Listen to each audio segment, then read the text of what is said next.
heating is a major thing I'm suffering with at this moment in time. And the actual truth of it is, it's in my situation, it's either heat or eat. I have to differentiate which one I'm going to do. I sit around a gas heater and I actually argue with myself, will I turn on the second and third bar? I sit with one bar most nights because I don't want my gas to go. Yes, there was a €5 increase given in the fuel allowance. However, that wouldn't even buy me a pack of firelighters. We called upon the government. We went into the audiovisual room. We expressed our lived experiences. We went into the gallery, and the question was asked by Social Democrats: would they introduce the €400 payment as an emergency winter payment? And the answer from the Taoiseach was a blatant no. They're very aware because we have been continually up here advocating and explaining our lived experience that we go through every week. People don't understand. We actually can't go and actively participate in society. It's really shocking the levels of poverty that we accept in this society for disabled people. So, as things stand, for people who are unable to work because of their disability, 1 in 5 live in consistent poverty, and that statistic is 4 times the national average. We have 2 in 5 living in deprivation as well. That data relates to 2024, but we did just in December, we got recent data from deprivation from 2025. And what we've seen is while the general population had a fairly small decrease in deprivation levels for disabled people, deprivation has increased. Again, that's last year when we had a whole range of cost of living supports.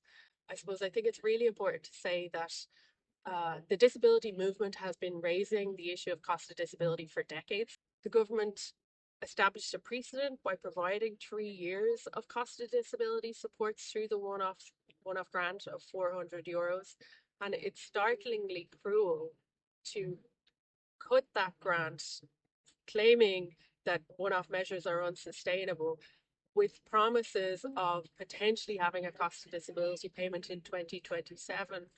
It was shocking to hear our Taoiseach say earlier on that it's not fiscally sustainable to retain one-off measures. It's not fiscally sustainable, as we heard earlier this morning, for disabled people to keep living in the cold, to not be able to move out and about, to have to make really difficult decisions. For example, we heard earlier on about a person who was receiving dialysis in their home.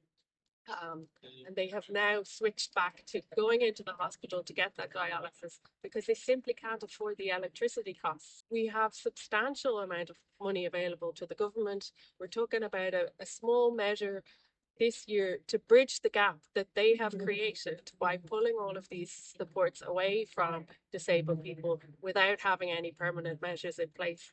We do agree with the Taoiseach that we need to move towards permanent cost of disability supports. There's no disagreement there, but we cannot expect disabled people to wait until 2027 to get those cost of disability supports, because as we heard this morning, there are really stark suffering and difficulty happening in the community right now. Nobody expected that this particular support would be ended in this kind of a way.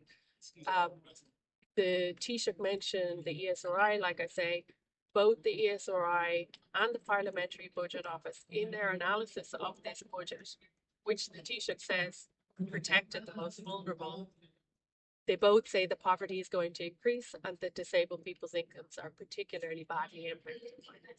So I do expect poverty to increase in the disabled community as a direct result of this budget. And I suppose one of the piece of terminology that I picked up on was Micheál Martin using the words, it's going to be my guiding principle. Nothing about us without us. Well, I'm sorry. He has that changed to everything about us is without us. He is totally excluding us from being able for being able to live an independent lifestyle, but also from being able to participate in our communities. So I think that Micheál Martin really needs to revisit this and rethink this and not just shoot it down when he was asked.